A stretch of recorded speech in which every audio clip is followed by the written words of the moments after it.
Hello hello हां okay. आपण आतापर्यंत काय बघितलेलं आहे? किंगडम मोनेरा म्हणजे बॅक्टेरिया. त्याचे दोन प्रकार, आर्के बॅक्टेरिया, यू बॅक्टेरिया. आर्केमध्ये कोणते कोणते येतं?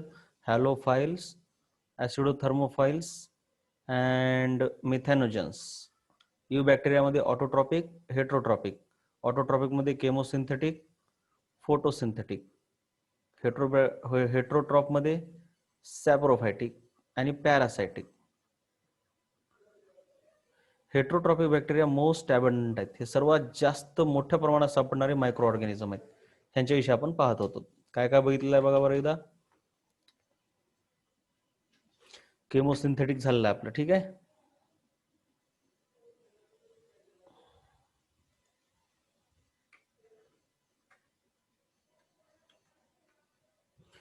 चलो, हेट्रोट्रॉपिक बॅक्टेरिया मोस्ट ॲबंडंट आहेत, आपण हे पण बघितलेलं आहे. आता आपण नेक्स्ट बघूया. किंगडम मोनेरा हेट्रोट्रॉपिक बॅक्टेरिया विषयी आपण बघालो, ठीक आहे.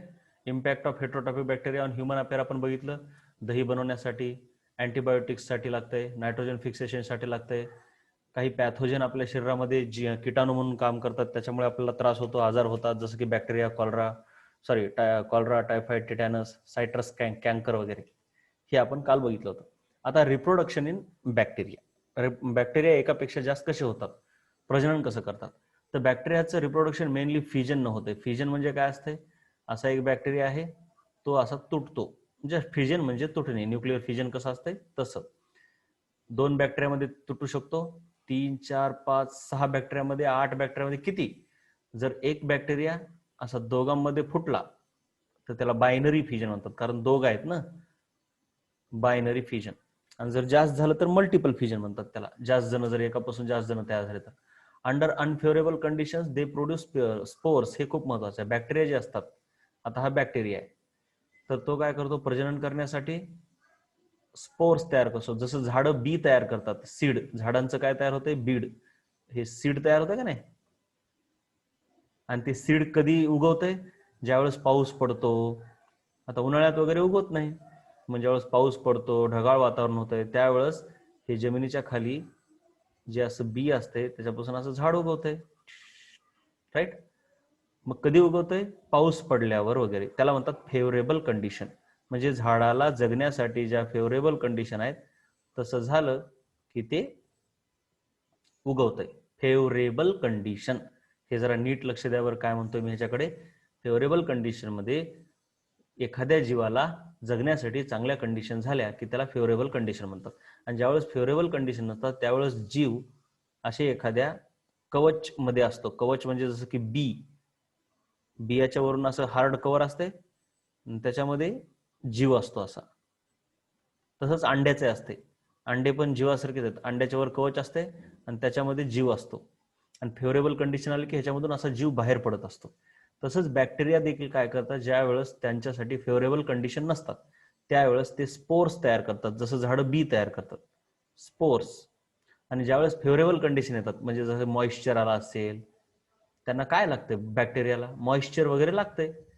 किंवा समजा एखाद्याच्या पोटामध्ये गेलं आणि तिथं खायला प्यायला आहे असं वाटलं शेजारचं वातावरण, त्याच्यातून हळूच बाहेर बॅक्टेरिया येतो. स्पोर्स म्हणजे जसे झाडाचे बी असतात, सीड्स, बीज, तसंच असतं हे, बाकी काही नाही. त्याच्यानंतर काय दुसरं? हे झालं असेक्सुअल रिप्रोडक्शन. हे जे दोन पद्धती आहेत ते काय येतात? असेक्सुअल रिप्रोडक्शनच्या पद्धती आहेत. They also reproduce by sort of sexual reproduction. एका पद्धतीचं सेक्सुअल रिप्रोडक्शन देखील ते करतात. ते कसं करतात आपण बघूया. जरा मला ह्याला पुन्हा एक वेळेस बंद करून ओपन करूया.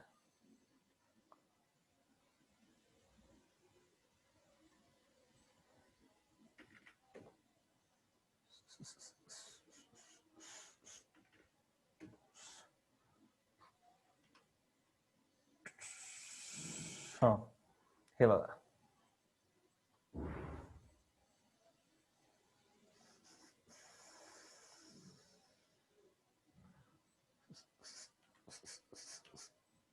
आता कशा प्रकारे करतात? एका प्रकारचं ते सेक्सुअल रिप्रोडक्शन देखील करतात. आता मला जरा नीट तुम्हाला ते दाखवू द्या कसं आहे ते. इथं काही दाखवलं नाही का ते, सांगतो तुम्हाला. बघा,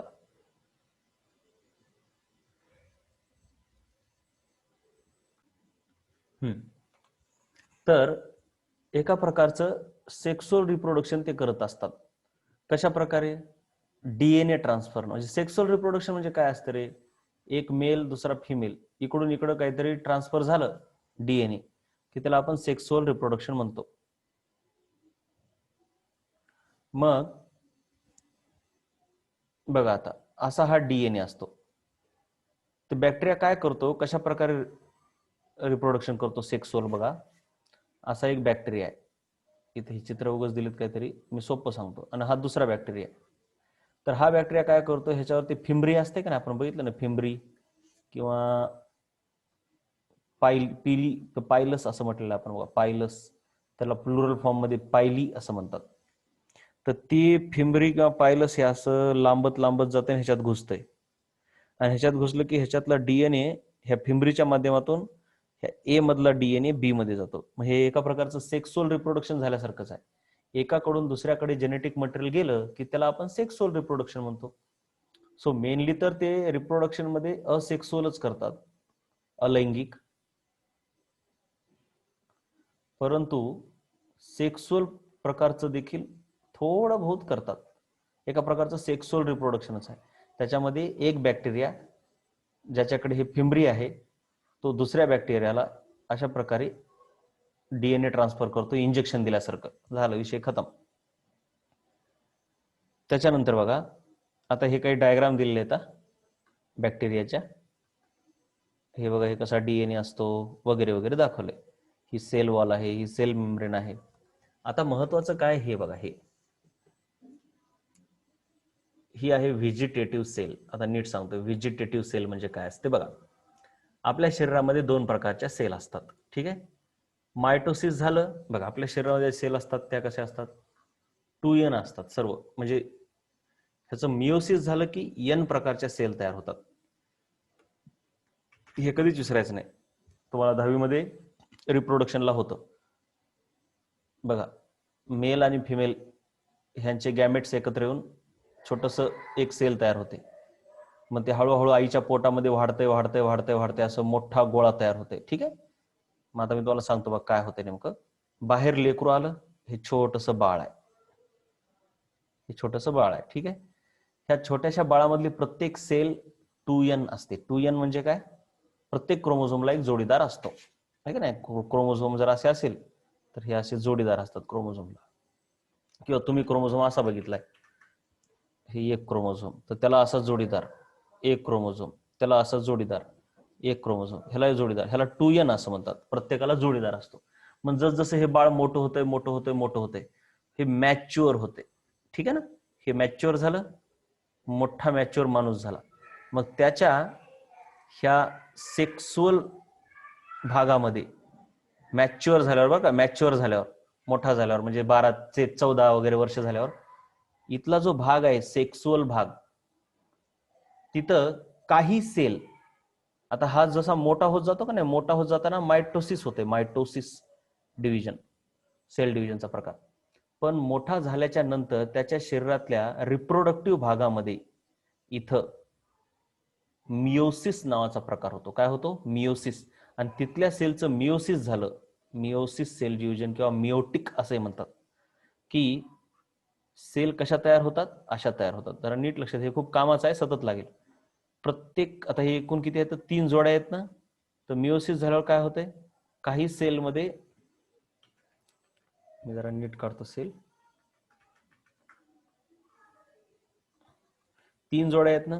तर प्रत्येक जोडीतला एक एक क्रोमोझोम एका सेलमध्ये जातो आणि दुसरा क्रोमोझोम इकडे येतो.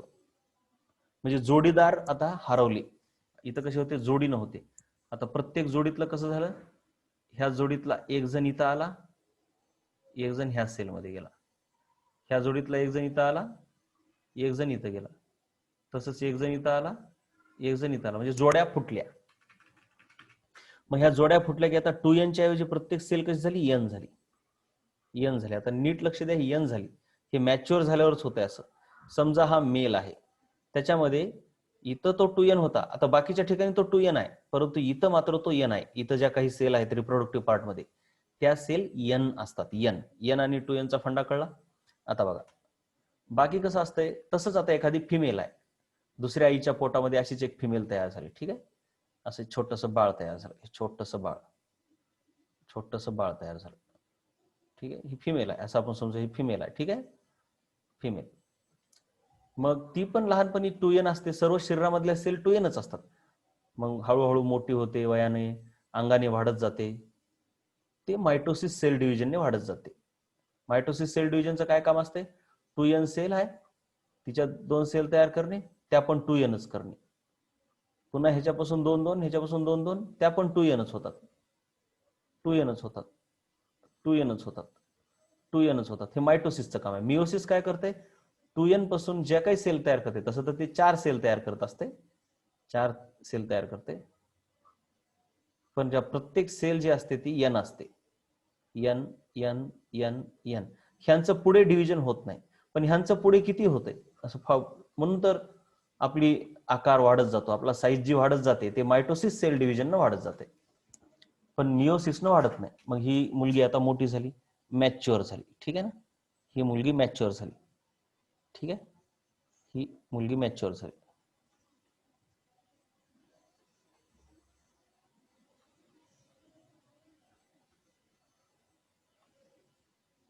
मॅच्युअर झाली.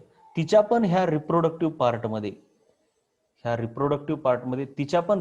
पार्टमध्ये बाकीच्या ठिकाणी मायटोसिस होतंय, बाकीच्या ठिकाणी ती 2nच आहे बरं का, पण ह्या रिप्रोडक्टिव्ह पार्टमध्ये इथं मिओसिस होते, काही सेलमध्ये मिओसिस होते. आणि मिओसिस झालं की सेल कशा बनतात? काही सेल n मध्ये कन्वर्ट होतात, कळाले का? मग हिची ही सेल रिप्रोडक्टिव्ह पार्ट मधली सेल आणि मेलची रिप्रोडक्टिव्ह पार्ट मधली सेल ह्यांचं एकमेकांसोबत मिलन होते. साधी गोष्ट आहे. आता रिप्रोडक्शन मध्ये मेल आणि फिमेल एकत्र येतात, आणि मेल आणि फिमेल एकत्र येतात म्हणजे त्यांचं काय एकत्र येणं महत्वाचं आहे रिप्रोडक्शनसाठी? ह्याच्यामधली ही 2n सेल आणि n सेल आणि हिच्यामधली ही n सेल एकत्र येतात. एकत्र येतात म्हणजे असं बाहेर नाही, काही ऑर्गॅनिझम मध्ये बाहेर एकत्र येतात, तर काही ऑर्गॅनिझम मध्ये मेल काय करतो, स्वतःच्या n सेल हिच्या n सेल मध्ये टाकत असतो, स्वतःच्या n सेल हिच्या n सेल सोबत असं टाकत असतो सेक्सुअल रिप्रोडक्शन मध्ये, ठीक आहे ना.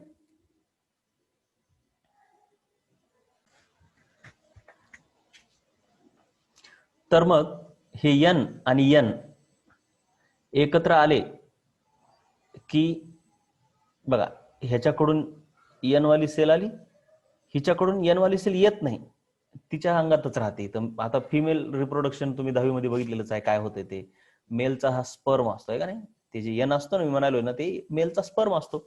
हा स्पर्म फिमेलच्या ओव्हरीमधून व्हॅजानामधून ओव्हरीत जातो, ओव्हरीत नाही जात, सॉरी, व्हॅजानामधून. हे बघा तुम्हाला सर्वच माहिती आहे ना, पण एकदा ते क्लिअर असलेलं बरं असते, क्लिअर असलेलं सर्व बरं असते, कारण आपल्याला ते सतत लागणार आहे, सततच लागणार आहे. त्याच्यामुळे एकदम परफेक्ट क्लिअर राहू द्या, नंतर मला ते रिप्रोडक्शन वगैरे सांगत बसायला तुम्हाला फटफट म्हणलं की कळलं पाहिजे हे जे काय असेल.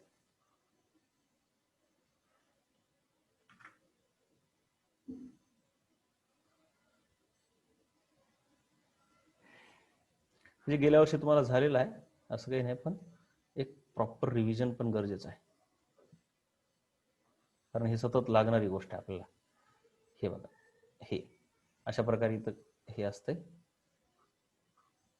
मग काय होतंय, ह्या मेलचा जो स्पर्म आहे तो स्पर्म का नाही मेलच्या पेनिसद्वारे फिमेलच्या व्हॅजायनामधून इथं येतो युटेरसमध्ये, नीट लक्ष द्या. आणि हा स्पर्म असे तसे मिलियन्स ऑफ स्पर्म्स असतात, पण हा स्पर्म असा शोधत शोधत शोधत वर जातो. कशाला शोधत असतो तो? ह्या ओव्हरीमधून, फिमेलच्या ओव्हरीमधून ही जी n सेल आहे तिला यग म्हणतो आपण, यग म्हणतो. तो यग असा इथं येऊन बसलेला असतो, यग, तो पण nच असतो बरं काय, आणि हा स्पर्म पण nच आहे. मग हा इथं जाऊन ह्याला लागला की दोघांचं मिलन झालं. कुणाचं? स्त्री पुरुषाचं मिलन नाही, मेल फिमेलचं मिलन आधीच झालं, मेल आणि फिमेलचं मिलन आधीच झालं. त्या मिलनामधूनच इथं हे काय स्पर्म टाकला मध्ये. मग पण स्पर्म आणि एगचं मिलन म्हणजे खरं रिप्रोडक्शन आहे का नाही, हे खरं रिप्रोडक्शन झालं. मग ह्या दोघांचं मिलन झालं की त्याला जे नाव आहे त्याला म्हणतात फर्टिलायझेशन. काय म्हणतात त्याला? फर्टिलायझेशन. नीट लक्ष द्या, फर्टिलायझेशन हा शब्द महत्वाचा आहे. मग आता हे एवढं डिटेलमध्ये काही गरज नाही, तुम्ही डायरेक्ट काय लक्षात ठेवा. आणि हे ह्या आता इथून पुढे खूप लागणार आहे जास्त वेळेस, म्हणून तुम्हाला ही प्रोसेस मी एकदा सांगितली प्रॉपरली. 10वीत पण झालेलीच आहे, नो प्रॉब्लेम, परंतु आता एक वेळेस सांगितली. ठीक आहे. मग मेल कडून स्पर्म आला. तसं आता काय प्रत्येक वेळेस आपल्यासाठी काय मेल म्हणजे माणूसच नाही, दुसरेही जातीची झाडं बघावं लागणार आहेत आपल्याला, वेगवेगळे प्राणी बघावं. आता हे सिंह असू शकतो, किंवा हे कॅट असू शकतंय, किंवा हे आणखीन कोणता किडा असू शकतोय. मग आपण काय म्हणणार, मेल पासून जे बाहेर आलंय त्याला मेल गॅमेट म्हणणार. मेल गॅमेट जे की यन असते, आणि फिमेल गॅमेट पण यनच आहे, फिमेल गॅमेट. मग ही एकत्र दोघं यन आणि यन एकत्र आली. आधी कसे होते, यन यन होते, म्हणजे कसे होते बाळांनो, जोडीदार नाहीत, हे का नाही, जोडीदार नाहीत, जोडीदार नाहीत त्यांना. मग ही एकत्र आली म्हणजे ह्याला जोडीदार भेटले की आता हे दोघं असे झाले. साधी गोष्ट आहे का नाही. मग यनचं काय बनलं आता, हे दोघं यन यन मिळून काय बनलं, 2n. काय बनलं, 2n. ह्याला आपण फर्टिलायझेशन झालं असं म्हणतो. यन यन एकत्र आले की फर्टिलायझेशन. म्हणजे पहिली सेल तयार होते त्याला झायगोट म्हणतात. ते आईच्या पोटात असतंय, हळूहळू हळूहळू मोठं होतंय, काही असं मोठं झालं ते 2nच. आता त्याच्या प्रत्येक सेल 2n असतात. मग आईला बाळ जन्मतंय, हे छोटंसं बाळ मी म्हणलं तुम्हाला, हे जन्मलं, हे बघा इथं जन्मलं काय, ते पुन्हा एकदा तसंच बाळ जन्मलं, पुन्हा हे 2nच आहे. मग हे बाळ मोठं झालं, त्याच्या इथल्या पार्टमध्ये मग पुन्हा आणखीन काय झालं, मिओसिस झालं. हे महत्वाचं आहे, मिओसिस झालं. ह्या पार्टमध्ये मिओसिस झालं की ह्या 2nचं इथं काय बनले, यन बनले. तसंच मग आणखीन एक फिमेल इकडून येते, मग तिचं पण 2nचं यन होतंय मिओसिसनं, आणि मग पुन्हा हे एकत्र येतात. एकत्र आले की पुन्हा त्याला फर्टिलायझेशन म्हणायचं, आणि पुन्हा 2nचं 2n होतंय. म्हणजे ही एवढी स्टोरी पेक्षा सर्वात सिंपल काय लक्षात ठेवायचं मग बघा, प्रत्येक ऑर्गॅनिझम कसा असतो, 2n असतो, त्याच्यामध्ये मिओसिस होते. मिओसिस बरं का, हे महत्वाचं आहे. मायटोसिस तर होतच असते, पण महत्वाचं काय, मिओसिस. मिओसिस झालं की 2nचं यन होते, आणि पुन्हा मग ह्याचं तसंच ही बघ 2n, हे मेल आहे, ही फिमेल आहे, हिच्यात पण मिओसिस होते, तिच्या रिप्रोडक्टिव्ह पार्टमध्ये मिओसिस, आणि इथं यन होतंय. मग हे यन आणि यन एकत्र येतात, यन आणि यन एकत्र येतात. ह्या यन आणि यन एकत्र येण्याला फर्टिलायझेशन म्हणतात. Fertilization, fertilization. आणि यन आणि यनचं 2n बनते. मग पुढची पिढी तयार झाली.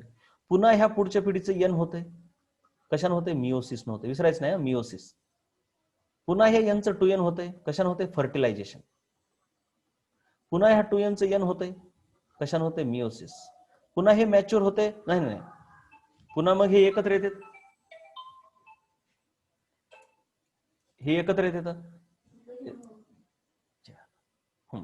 पुन्हा हे एकत्र येतात, एकत्र आले म्हणजे फर्टिलायझेशन झालं.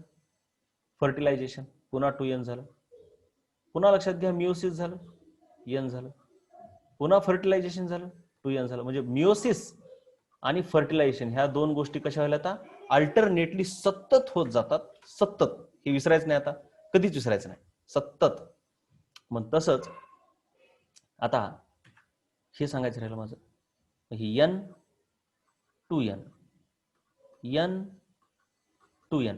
मग हे जे यन असतात त्याला जर्म सेल म्हणतात, आणि 2n वाल्यांना व्हिजिटेटिव्ह सेल म्हणतात. व्हिजिटेटिव्ह, व्हिजिटेटिव्ह का, कारण त्या सेक्सुअल रिप्रोडक्शन करत नाहीत, हे करतात सेक्सुअल रिप्रोडक्शन. ठीक आहे, हे झालं व्हिजिटेटिव्ह सेल. ज्या 2n असतात त्या व्हिजिटेटिव्ह सेल असं लक्षात ठेवा. मग तसंच ह्या बॅक्टेरियामध्ये सर्वात पहिली काय दाखवली आहे, व्हिजिटेटिव्ह सेल. व्हिजिटेटिव्ह सेल मध्ये असं अगोदर काय होतंय, असं एक बाजूला असं एक पार्टिशन पडते, ह्या पार्टिशनच्या भोवती असं एक इन्व्हेलप तयार होते. इन्व्हेलप म्हणजे कोट तयार होते. कोट, कोट म्हणजे कळते ना, सराउंडिंग. आणि मग हळूच ते कोट कसा होतो, एकदम परफेक्ट होतो. तो कोट कसा होतो, एकदम परफेक्ट होतो, असा कडक. आणि परफेक्ट कडक तयार झाला की त्याला म्हणतात स्पोर कोट. आणि ही आता झाली मदर सेल.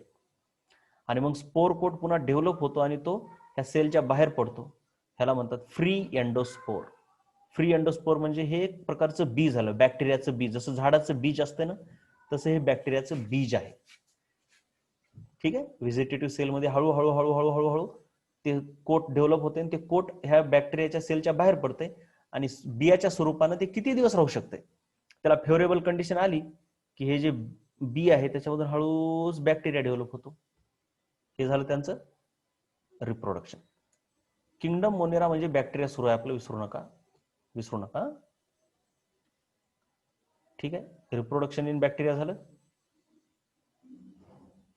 आता मायकोप्लाझ्मा हे बॅक्टेरियाचा टाईप आपल्याला बघायचा आहे. ठीक आहे. तर ते काय आहे तर बघा, मायकोप्लाझ्मा म्हणजे सर्वात पहिले they are organisms without cell wall. त्यांना सेल वॉल नाही. They are smallest living cells known. म्हणजे बॅक्टेरियामध्ये मायकोप्लाझ्मास नावाची एक असा प्रकार आहे की त्यांना सेल वॉल नाही. त्यांच्या एवढी छोटी सेल कुणाचीच नसते ह्या जगात. ते ऑक्सिजनच्या शिवाय जगू शकतात, म्हणजे ते अनएरोबिक आहेत. अनएरोबिक. मेनी आर पॅथोजेनिक म्हणजे ते काय जंतूचं काम करतात, म्हणजे प्राणी आणि वनस्पत्यांना रोग पसरवायचं काम करणे. पॅथोजनचा अर्थ जंतू. मायकोप्लाझ्माचं हे काही डायग्राम बघा. मायकोप्लाझ्माच्या वर ही जे आहे हे कव्हरिंग, त्याला लिपोप्रोटीन्स असं म्हणतात. त्यांच्यामध्ये हे जे दिसायले ते हे आहे डीएनए. हे छोटे छोटे हे पिवळे पिवळे दिसायले ते रायबोझोम आहेत. रायबोझोम प्रोटीन सिंथेसिससाठी मदत करतात. पुन्हा हे असं जे इथं दिसायले हे आरएनए आहे. आणि हे मेटाबोलाइट्स म्हणजे त्यांना खाल्लेलं अन्न तोडून वगैरे टाकलेलं अन्न खाल्लं आता त्या मायकोप्लाझ्मानं आणि ते आता तोडून टाकलंय त्यानं इथं, त्याला मेटाबोलाइट्स म्हणतात. मेटाबोलाइट म्हणजे काहीच नाही, अन्न खाल्लंय, त्याच्यावर रिॲक्शन झाल्या आणि त्याच्यामधून आलेले जे काही पदार्थ आहेत त्या रिॲक्शन मधून प्रोडक्ट तयार झालेले त्याला मेटाबोलाइट्स असं म्हणतात. ह्याची डायग्राम तेवढी काढायची, कामाची डायग्राम आहे. आता आपल्याला किंगडम प्रोटिस्टा बघायचा आहे. किंगडम प्रोटिस्टा आपण बघितलं बघा, 5 किंगडम आहेत. किंगडम मोनेरा, दुसरा आहे किंगडम प्रोटिस्टा. विसरू नका हे प्रोकॅरियोट आहेत आणि हे युकॅरियोट मध्ये येते. हे युनिसेल्युलर आणि युकॅरियोट मधले हे युनिसेल्युलर, विसरू नका. ठीक आहे. तुम्हाला विसरायचंच नाही. प्रोकॅरियोटिक सेल, युकॅरियोटिक सेल. प्रोकॅरियोटचं किंगडम मोनेरा आहे. युकॅरियोट मध्ये युनिसेल्युलर, मल्टीसेल्युलर. युनिसेल्युलर मध्ये एकच आहे. युनिसेल्युलर मध्ये काय आहे, किंगडम प्रोटिस्टा. मल्टीसेल्युलर मध्ये with cell wall, without cell wall. Without cell wall म्हणजे ॲनिमल्स. विथ सेल वॉल मध्ये ऑटोट्रॉप्स, हेटरोट्रॉप्स. ऑटोट्रॉप म्हणजे फंगी, सॉरी प्लांट्स, आणि हेटरोट्रॉप म्हणजे फंगी असं आहे. मग आता हे किंगडम प्रोटिस्टा आपल्याला बघायचं आहे.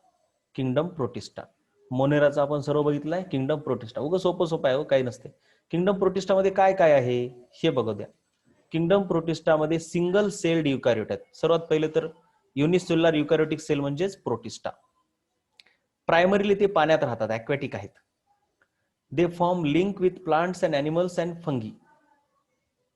म्हणजे जे काही प्लांट, ॲनिमल्स आणि फंगी तयार झालेत त्या सर्वांमध्ये एक लिंक तयार करणारे प्रोटिस्टा आहेत. म्हणजे काही प्रोटिस्टा प्लांट सारखं काम करतात, काही प्रोटिस्टा ॲनिमल सारखं काम करतात, काही प्रोटिस्टा फंगी सारखं काम करतात. म्हणजे हे सर्वांना जोडणारे ॲनिमल आहेत असं म्हणता येते. प्रोटिस्टाचे जे सेल आहे त्याच्यामध्ये काय काय असते, वेल डिफाईन्ड न्यूक्लियस असतो. का?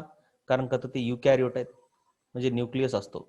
सिंगल सेल्ड असले तरी ते युकॅरियोट आहेत म्हणून न्यूक्लियस आहे. Other membrane bound organelles. बघा सेल आहे, सेलमध्ये न्यूक्लियस आहे. न्यूक्लियस आहे म्हणजे हे न्यूक्लिअर मेम्ब्रेन आहे. सेलमध्ये बरेच काही ऑर्गेनेल आहेत. ऑर्गेनेल म्हणजे काय, सेलमध्ये असणाऱ्या छोट्या छोट्या मशीन. न्यूक्लियस हे एक ऑर्गेनेल आहे. मायटोकॉन्ड्रिया हे एक ऑर्गेनेल आहे. क्लोरोप्लास्ट हे एक ऑर्गेनेल आहे. Organelle, cell organelle. Endoplasmic reticulum हे पण एक ऑर्गेनेल आहे. रायबोझोम हे पण एक ऑर्गेनेल आहे. मग असे ऑर्गेनेल ज्यांना स्वतःची मेम्ब्रेन आहे त्याला म्हणतात मेम्ब्रेन बाउंड ऑर्गेनल्स. मग ह्याच्यामध्ये मेम्ब्रेन बाउंड ऑर्गेनल्स आहेत प्रोटिस्टामध्ये.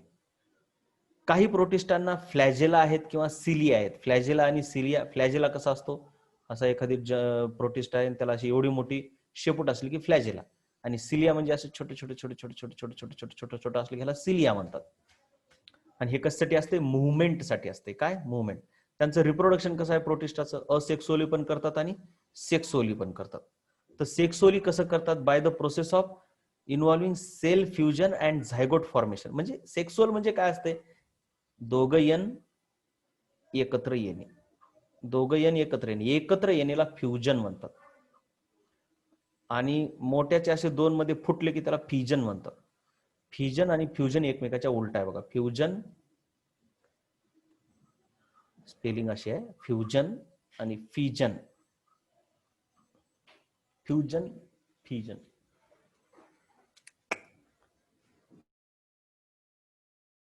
संपलं. हो मग मग कळलं. प्रोटिस्टामध्ये काय काय सिंगल सेल्ड आहेत, ते युकॅरियोटिक आहेत. ॲक्वॅटिक म्हणजे पाण्यात राहतात प्रायमरीली, मेनली बरं काय. त्यानंतर त्यांची लिंक प्लांट, ॲनिमल आणि फंगी सोबत आहे. त्यांच्या सेलमध्ये न्यूक्लियस आहे, मेम्ब्रेन बाउंड ऑर्गेनल्स आहेत जसं की मायटोकॉन्ड्रिया, क्लोरोप्लास्ट वगैरे. काही जणांना फ्लॅजेला आणि सिलिया आहेत मुवमेंट करण्यासाठी. त्यांचं असेक्सुअल रिप्रोडक्शन पण आहे आणि सेक्सुअल रिप्रोडक्शन पण करतात. सेक्सुअल रिप्रोडक्शन म्हणजे एवढंच आहे, यन यन एकत्र आलं की त्याला सेक्सुअल रिप्रोडक्शन म्हणतात. कसं यूज आहे मग ते, मेल आणि फिमेल वेगळं असलं म्हणजे वेगवेगळ्या पद्धतीनं मेल गॅमेट आणि फिमेल गॅमेट एकत्र येतात. हे सर्व याच्यामध्ये आहे. प्रोटिस्टाचे प्रकार: क्रायसोफाइट, डायनोफ्लॅजिलेट्स, युग्लेनॉइड्स, स्लाइम माउल्ड्स, प्रोटोझोआन्स. ह्याच्यासाठी ट्रिक काय करता येईल, CDESP.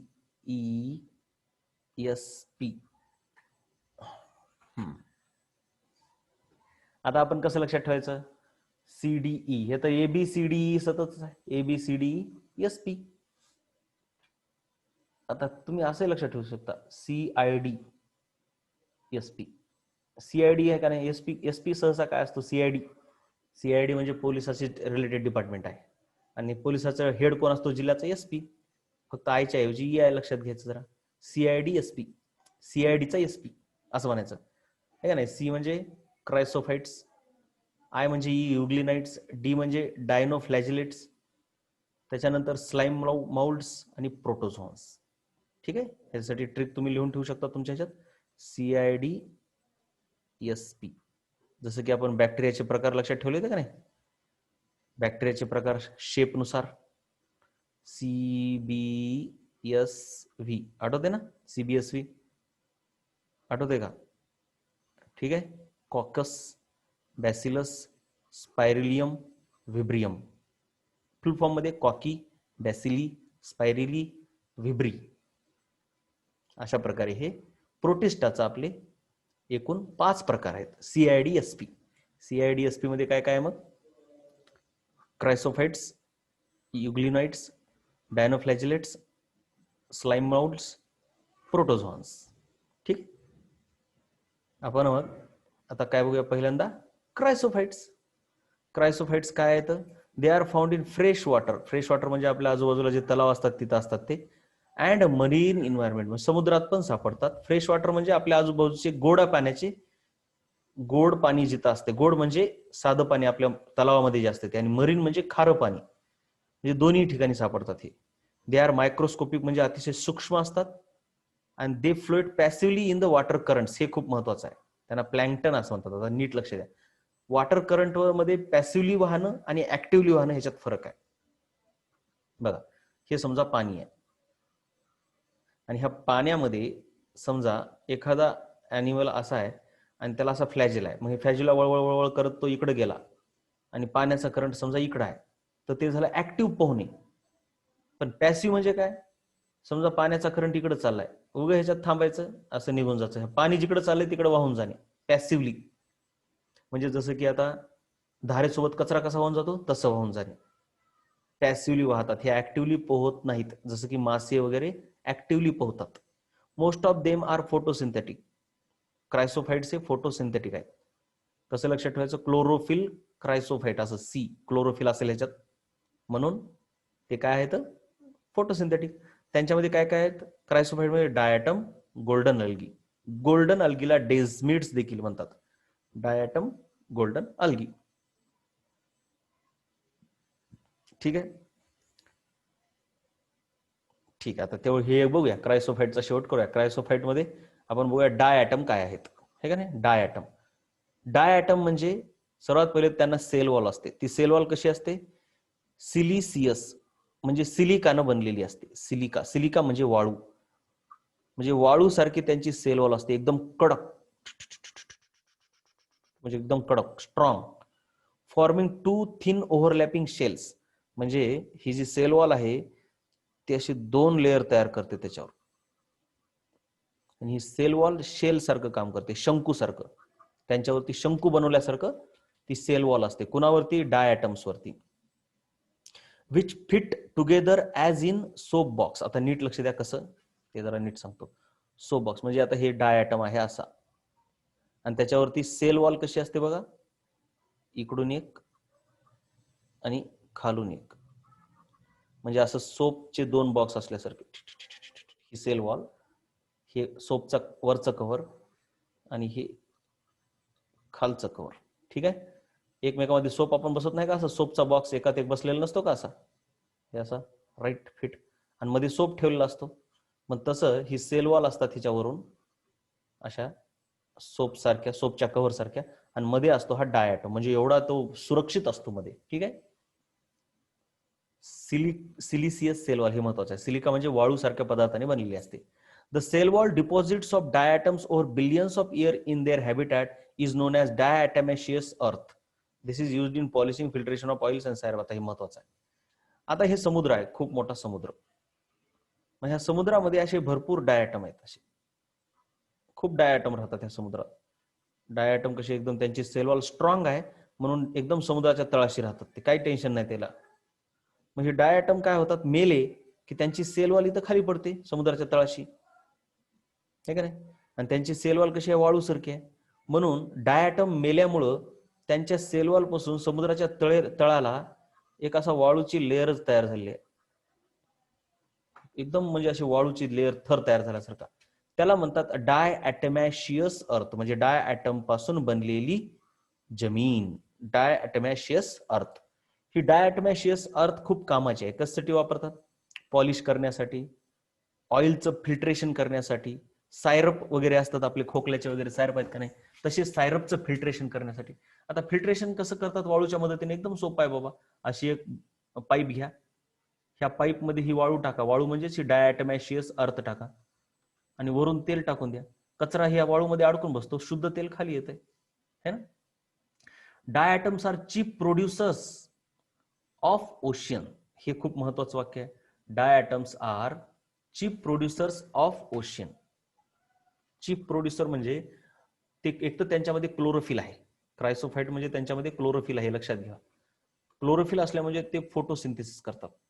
एवढं फोटोसिंथेसिस करतात, एवढं फोटोसिंथेसिस करतात की they are the cheap producer. म्हणजे ओशियन मध्ये सर्वात जास्त फोटोसिंथेसिस तेच करतात.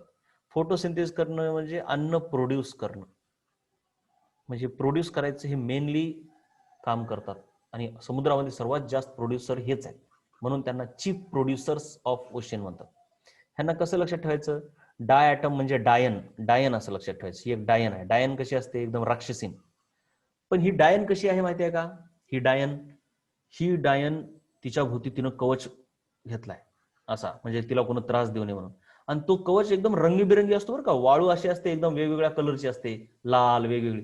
म्हणजे ही डायन कशी एकदम रंग बदलू आहे, एकदम रंगीबिरंगी डायन आहे अशी. आणि स्वतःच्या भोवती कशी केलेली आहे तिनं, म्हणजे एकदम कव्हर वगैरे करून घेतलंय, आणि बिलकुल तिला काही म्हणजे कोणाचा त्रास होऊ शकत नाही, एवढी ती एकदम परफेक्ट प्रोटेक्टेड आहे त्या सेलमध्ये. त्याच्यानंतर आणखीन काय लक्षात ठेवायचं, की डायन अशी आहे की तिला देवानं श्राप दिलाय की तुला आता नुसतं काम करायचंय, ह्या जन्मामध्ये तुला इतकं काम करायचंय की तिला फोटोसिंथेसिस करून करून करून करून करून करून मरून जावं लागतं, एवढं जास्त फोटोसिंथेसिस करावं लागतं तिला. आणि म्हणून ती chief producer of the ocean आहे, असं तुम्ही लक्षात ठेवा. Okay, bye bye.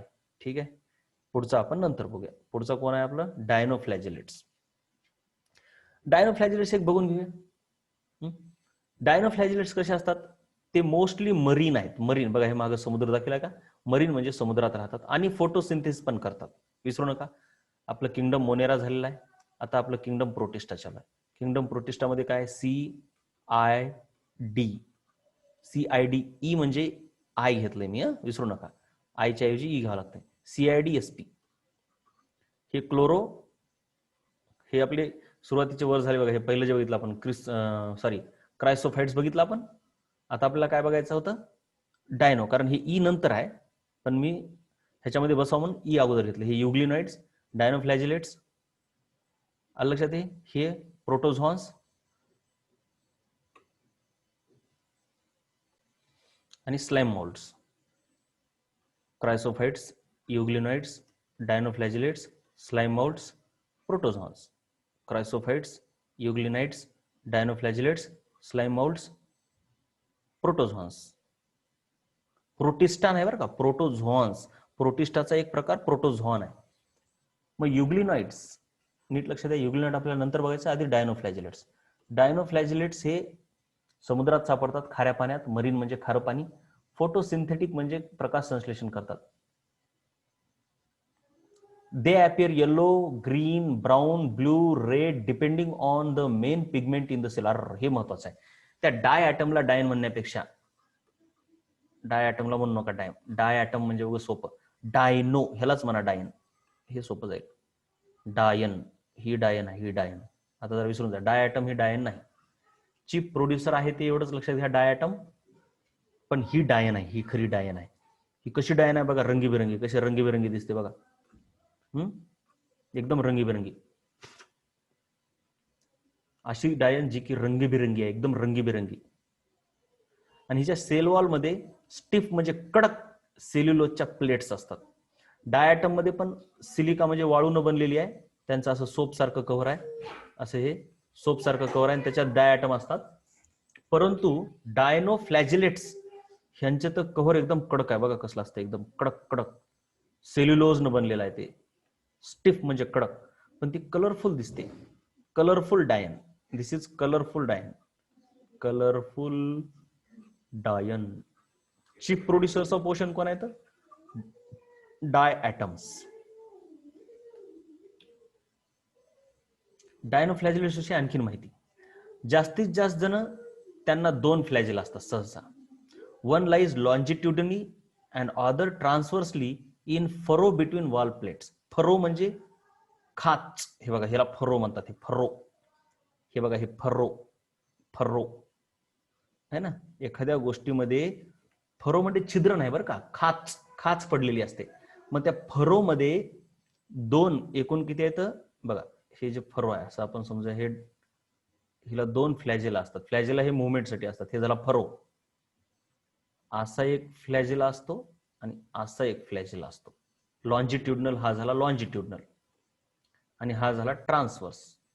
ठीक आहे ना. ह्या वॉलच्या प्लेट्स आहेत, ही खालची प्लेट, ही वरची प्लेट. ह्या 2 प्लेटमध्ये जी जागा आहे जोडण्यासाठी त्याला फरो म्हणतात, खाच. गायन्युलॅक्स नावाचं हे जे आहे त्याच्याविषयी आता माहिती दिली. पहिल्यांदा तर लॉन्जिट्युडनल आणि ट्रान्सवर्स असे 2 फ्लॅजेल आहेत त्याला मुवमेंट करण्यासाठी. रेड डायनोफ्लॅजिलेट्स, उदाहरणार्थ गोनायुलॅक्स. आता ह्यांची नावं सोडून द्या, आपल्याला जसं प्रोनाउन्सिएशन करायचं तसं करू शकता. गोनायुलॅक्स. रेड डायनोफ्लॅजिलेट आहे हा. It undergoes rapid multiplication so that the sea appears red. हा, हे महत्वाचं आहे. तुम्हाला कधी कधी दाखवलं असेल उगाच युट्यूबमध्ये, अरे बाप रे बघा, हे रक्तानं भरलेलं समुद्र आहे. तसं नसते. काय होतंय, रेड डायनोफ्लॅजिलेट आहे का, हे असा दिसणारा, आणि त्याचं एखादी वेळेस एवढं रिप्रोडक्शन होतं, एवढं रिप्रोडक्शन होतंय की पूर्ण समुद्रच त्यानं भरून जातो. आणि पूर्ण समुद्र भरून गेल्यामुळं तो समुद्र कसा दिसतो, लाल लाल लाल दिसतो.